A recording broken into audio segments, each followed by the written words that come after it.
Boa noite. Shavua Tov, uma boa semana para todos. Shabbat Shalom, Mashiach Now, redenção completa, verdadeira, para o mundo inteiro, definitiva, já agora. A pergunta da semana é, ouviu o galo cantar e não sabe onde?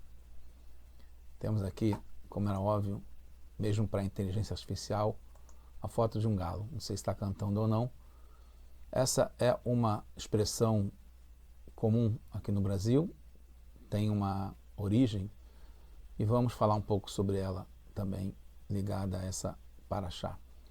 A gente está no projeto do Ktesirot, esse é o capítulo, volume 24 dos livros de discursos racídicos do Rebbe de Lubavitch. A gente está na Parashat Re'eh, essa é a Sirá, o discurso número 2.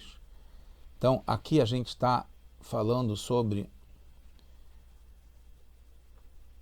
fazer sem entender, né? Ouvir o galo cantar e não sabe onde é sem entender. Podemos fazer sem entender, tem uma grandeza em fazer mesmo sem entender. E vamos ver também, surpreendentemente, nem tanto, né? Porque é o normal, também fazer entendendo. É muito impressionante essa sirá, muito envolvida, bem erudita, mas vamos falar em palavras simples que dê para todo mundo entender. No fundo é isso, fazer mesmo sem entender e também fazer entendendo. O importante é fazer o que a gente tem que fazer, que é o correto fazer. A gente está, Parashat Re'eh, é no Sefer Dvarim, esse é o capítulo 15. Fala o seguinte, Eved Haita Beres Mitzrayim, você vai lembrar que você foi um escravo, um servo na terra do Egito. Quem está falando é Moshe Rabbeinu, então ele está falando de Hashem na terceira pessoa. E Hashem redimiu vocês, libertou vocês, Hashem Elokecha, teu Deus. Então eu vou te ordenar isso hoje. O Rashi vai explicar o que é essa mitzvah que Moshe está ordenando hoje. É a mitzvah de dar compensações para o escravo judeu. Tem 3 tipos de escravos, já falando agora, né? Um escravo Knani, um escravo que não é judeu, uma escrava judia e um escravo judeu. São 3 níveis de servo, né? De servir a Hashem, expresso, né? Independentemente se existe ou não, ou se existiu ou não a escravidão, é a ideia de ter um escravo com essas características, né? De um servo, alguém que tem um patrão, um dono. Então, é a mitzvah de quando tem um escravo que é judeu, né, ou uma escrava judia, quando o dono, o patrão, né, for libertado, tem que dar compensações, dar presentes, não é necessariamente presente nem compensação, a gente vai explicar o que é. O Rashi, então, nesse versículo 15, cita Vezahata, que é Vedaíta, você vai lembrar que você foi escravo, e fala, eu, Renakti, eu te compensei, Veshanite, e em dobro, né? Eu repeti essa compensação, esse presente adicional para você, tanto nos despojos do Egito, quanto nos despojos, né, do que teve de botim, de riquezas, no Mar Vermelho, na abertura do mar. Então você também vai dar essa compensação e vai também dar em dobro. Assim a interpretação do Sifri, né, o Midrash. Então eu te carreguei de coisas boas, né, que é essa ideia de compensar, e eu fiz uma segunda vez, tanto os despojos da terra do Egito, quanto os despojos do Mar Vermelho. Assim também tu o carrega uma vez, você também vai dar essa compensação para o teu escravo que você está libertando, e daí fazer isso também uma outra vez, que está ligada tanto ao escravo judeu quanto à escrava judia. Isso está ligado também no Terrilim, nos Salmos, que fala Im Teshkevun, né, Beina Sefataim, Ken Feioná, Nerpá, Bekesev, Viavrotea, Berakrak, Harutz. Então, asas de uma pomba revestidas de prata, está ligado com os despojos do Egito, que é duplo. Suas asas em ouro fino, está ligado aos despojos do mar, né? Os 2 tipos de compensação. Também está ligado no Shir Hashirim, no Cântico dos Cânticos do rei Salomão, Torei Zahav Naselechá, Im Nekudat Kesef. Coroas de ouro está ligada aos despojos do mar, né? No caso aqui é o contrário, na ordem. Lantejoulas de prata está ligado com os despojos do Egito. Está ligado com essa ideia de ter bonito, tanto nos Salmos quanto no Shir Hashirim, da gente dar a compensação em dobro quando tiver essa libertação do escravo. Hashem faz tudo medida por medida, assim como ele fez isso por nós na saída do Egito e no Mar Vermelho, ele pede essa compensação dupla para o escravo judeu e a escrava judia, para um patrão que vai libertar os dois. Algumas perguntas. Primeiro, a compensação, como está explicado na continuação do verso, pelo próprio Rashi, é em coisas que se reproduzem, né? Então, quando fala Misonecha, Migonecha, Mikvecha, está ligado ao teu rebanho, aos teus grãos e ao teu vinho.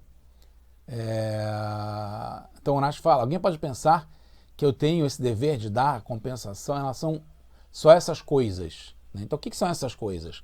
As escrituras, né, na Torá, diz que é isso, aquilo que o Senhor te deu, te abençoou, né? Berachecha, uma bênção. Uma bênção está ligada a alguma coisa que ela consegue ser reproduzida, consegue se perpetuar. É um investimento que depois dá juros, dá correção, dá continuação. Então, essa é uma bênção, uma coisa que consegue depois continuar, perseverar. Então, te ensino o seguinte, como essas coisas têm essa característica da bênção, né, que o vinho, depois você pode fazer da onde você faz o vinho, pode fazer mais vinho, onde você faz os grãos, os maus grãos, a terra, você pode conseguir mais grãos, e também em relação ao rebanho que se reproduz. Então, isso são coisas, compensações ligadas à reprodução, que se perpetuam. Ou seja, elas possuem esse poder da propagação. Então, a gente também é obrigado a dar isso baseado no Sifrei em Devarim, está ligado aqui, que Kedushim nas leis dos escravos 17a. Então, nossos rabinos derivaram desse tratado que deve ser a compensações análogas, que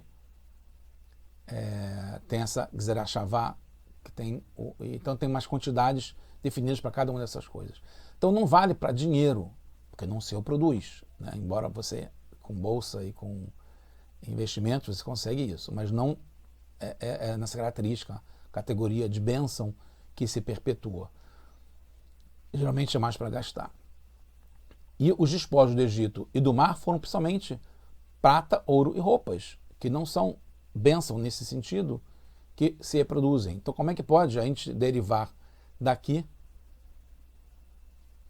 que é despojos do Egito e despojos do mar, que não foram o que está ligado ao geral de uma bênção que se perpetua, se propaga, se reproduz, para saber o que dar para um escravo, quando ele é libertado, que são coisas que se perpetuam, que são, sim, bênção, nesse sentido. Segunda pergunta, com relação a um escravo que foi vendido para quem não é judeu, não tem essa lei de compensação. Como dizer, então, que os despojos do Egito e do mar, enquanto os donos, patrões, né, aqueles que estavam escravizando não eram judeus, foi como compensação, porque não teria necessidade da compensação, já que a gente estava, judeus, como escravos para quem não é judeu. Terceiro, a obrigação da compensação é do dono. Enquanto que aqui é enfatizado que na saída do Egito foi Deus quem pagou.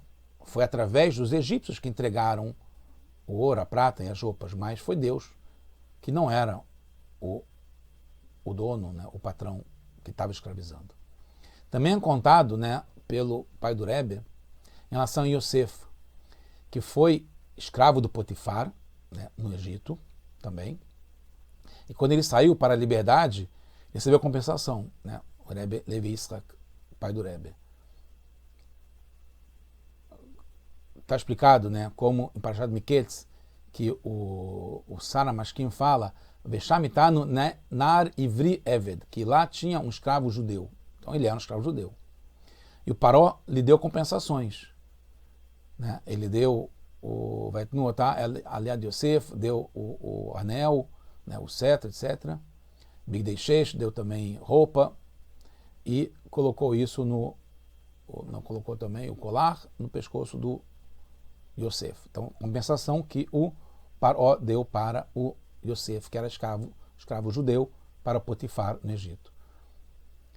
Além de tudo, o principal da compensação veio de Hashem, que ele mandou Gabriel ensinar 70 idiomas, porque ele, para se tornar rei, tinha que saber 70 idiomas, ele não sabia, o Gabriel foi lá, o anjo, e ensinou. Então essa é uma compensação para poder sair da prisão, que na sua libertação Hashem deu para Yosef.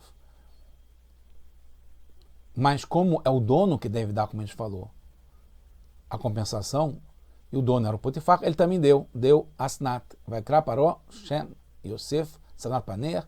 O Paró deu um novo nome para Yosef. Vai ter Lo et Asnat bat Potifera. Ele deu para o Yosef, a esposa Asnat, que a gente sabe que veio de Jacob, de Diná, né? Ela filha da Diná com Shem. E ela era filha, né? Foi adotada pelo Potifar, que era o dono, que deu para o Yosef. Algumas perguntas. Mesmo o Yosef sendo um escravo judeu, o patrão não era. Então, como é que ele tinha essa mitzvah de receber compensação? Segunda pergunta, que são duas, na verdade. Por que o principal da compensação veio de Hashem, que é o Gabriel, ensinar para ele as 70 línguas? E Hashem não era o dono, era o Potifar. Segundo, dentro da segunda pergunta, como pode a compensação que o Paró deu servir pelo dono, que era Potifar? Porque o Paró também deu compensação, mas ele também não era o dono.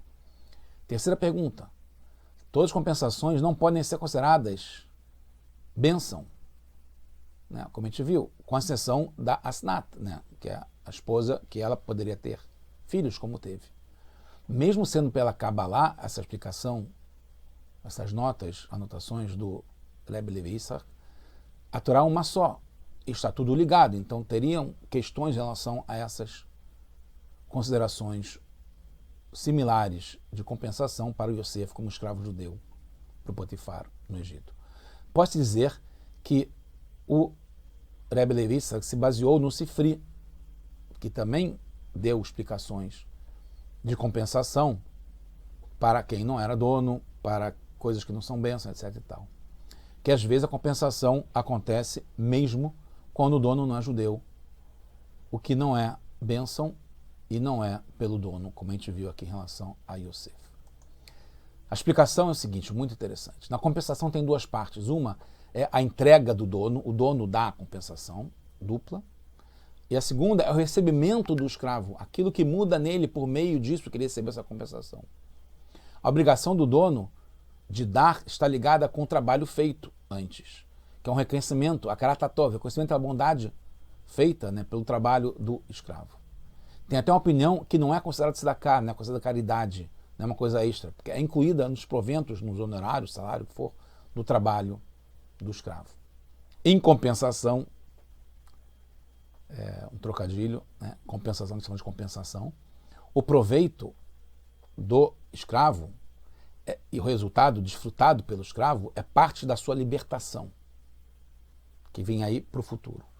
Para ele não sair de mãos vazias. Ele recebe um presente especial, que é o contrário da escravidão, essa libertação que ele tem na plenitude. A segunda parte está enfatizada no verso que Hashem fala no Rumash, né? É o Moshe que está falando por Hashem.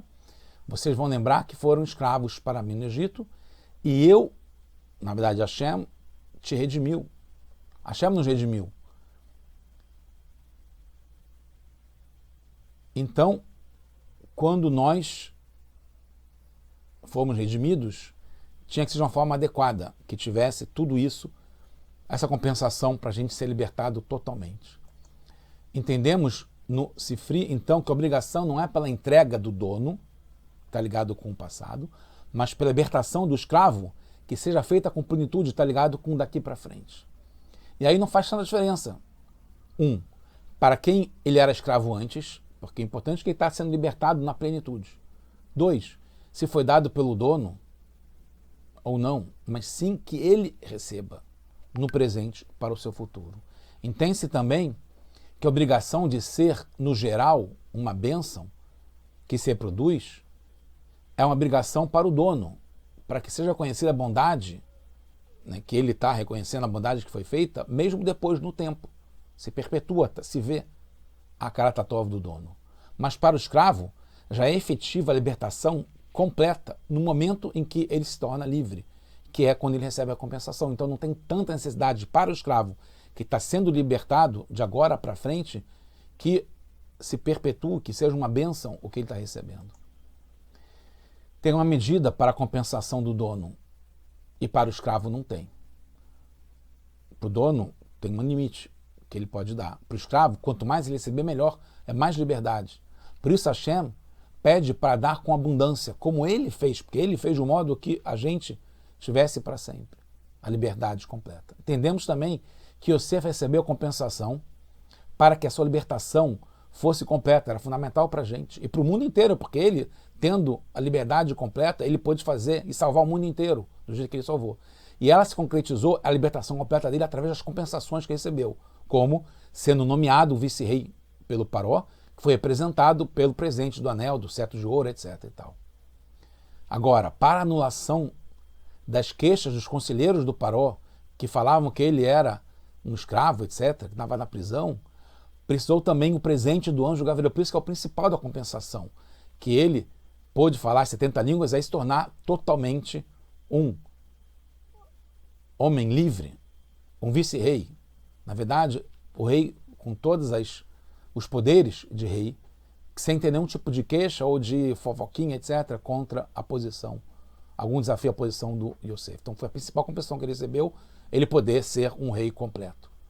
Ainda, a compensação e a libertação é mais completa quando é através do dono. Então, foi dada a Asnat como esposa também para ele, porque veio como presente do Potifar, que era o seu patrão. A parte da Torá está de acordo com a parte oculta também. A Kabbalah, que a gente ouviu do Rabi Lebissar, com a parte revelada da Torá do Sifri, do Rashi, e assim por diante em Kiddushin, no Talmud. O pai do Rebbe explica que um escravo judeu, eu vou passar rapidamente nisso, que é uma parte mais erudita, mais cabalista. Um escravo judeu tem só aspecto de mohin de katnut, né, um intelecto limitado, né, pequeno. E quando é libertado, ele recebe a parte também intelectual de Hormah e Binah, que é dupla, que é compensação em dobro, que é a parte de sabedoria e entendimento. Então vemos que não é um detalhe marginal o que ele recebe. Ele tem uma revelação da sabedoria e entendimento da plenitude da liberdade que ele passa a ter.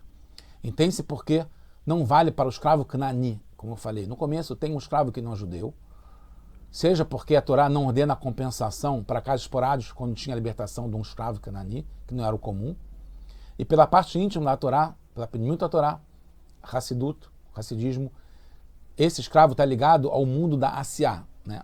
O escravo Canaani, Yetzirá, Amaivirá, Beriá, e chega no Eved Canaani, está ligado com a Asiá, o mundo da ação, que também precisa estar ligado com a liberdade, mas ele precisaria dessa revelação da parte intelectual. Quer dizer que ele permanece sempre um servo, sem estar com esse nível intelectual do entendimento, da sabedoria que ele receberia como um escravo judeu ou uma escrava judia, que recebe essa compensação que é prende o duplo.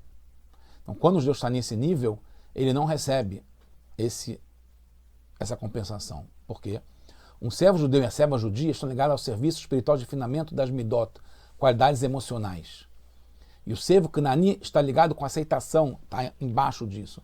A aceitação do jugo, Kabbalatolo, jugo divino, submissão, resignação, resiliência, entrega total, sem chegar nesse nível de refinamento das emoções. Ter prazer, sentimento no que ele faz. Ele faz porque ele é ordenado. É o nível do Eved Canaani num judeu. Um escravo não judeu, num judeu. Embora seja um nível inferior, ele não tem sentimentos no seu serviço, ele faz só para fazer a vontade do dono, vontade divina, sem reconhecer a existência independente, sem se reconhecer como pessoa.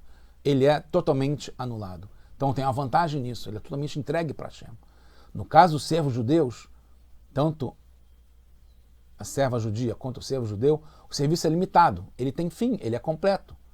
quando se libertam, saindo do refinamento das emoções e chegando no nível das qualidades intelectuais racionais, como a gente falou, sabedoria e entendimento. No caso do Canani, que trabalha, que serve como um servo não judeu, não tem limites. E os motivos e os racionais não atrapalham, porque ele não está fazendo porque ele entende que tem limite. Essa compensação, para chegar nesse nível, não funciona o intelecto e o entendimento, porque está ligado à aceitação total da vontade divina. Então, o presente dele, a libertação, é num nível diferente. Na verdade, ele nunca fica libertado, porque está sempre ligado com a Shekhinah que fala através da sua garganta. Então, o nível de Moshe Rabbeinu. A gente tem isso em Mishpatim, quase concluindo, que fala que o serviço principal do judeu é do servo judeu. Por mais que tenha a grandeza de servir com resignação total como um servo não judeu, né, num judeu e numa judia que se entrega totalmente para Hashem, o serviço principal está ligado com o entendimento, com, primeiro, o refinamento das qualidades emocionais e chegar no nível também intelectual. Porque o servo judeu, Eved Ivri, ele trabalha durante 6 anos, no 7º ele fica totalmente livre. Ele é redimido no 7º ano, que está ligado ao 7º milênio, que é quando Mashiach chega, que pode ser agora já. A verdadeira recompensa. Terminando, a mesma coisa acontece nos dias 6 da semana, porque a gente trabalha, se esforça, se dedica, se entrega nos 6 dias da semana, e a gente, no Shabat, está ligado com a chegada do Mashiach, o 7º milênio, a gente se liberta do esforço e do trabalho. Temos que ter a resiliência, a entrega, a aceitação, fazer sem entendimento, que eu falei no começo, ouvindo o galo cantar sem saber aonde, como um servo não judeu, um Eved Knani, no mundo da ação, mas temos que também esse nível entrando nas forças da alma, nas qualidades emocionais, no prazer, no entendimento, chegando no nível de libertação que a gente recebe, a compensação de ter também a libertação no 7º ano que a gente recebe, também a compreensão do que a gente passou por isso tudo, porque achamos isso tudo no serviço espiritual. Então, no 7º milênio, que pode ser agora já, deveremos receber, merecer a libertação total, com compensações de Hashem. E como a gente já está na véspera do Shabat, porque na véspera do Shabat está escrito que a gente já pode provar, já deve provar das comidas do Shabat, a gente já deve agora não só experimentar da comida como comer de verdade, a tranquilidade que a gente vai ter no Shabat, que é o 7º milênio, que é quando Mashiach chegar, que agora já as compensações, não só experimentando, como já vivenciando isso agora já, Mashiach não aguentamos mais, Admatai, agora, Mashiach now.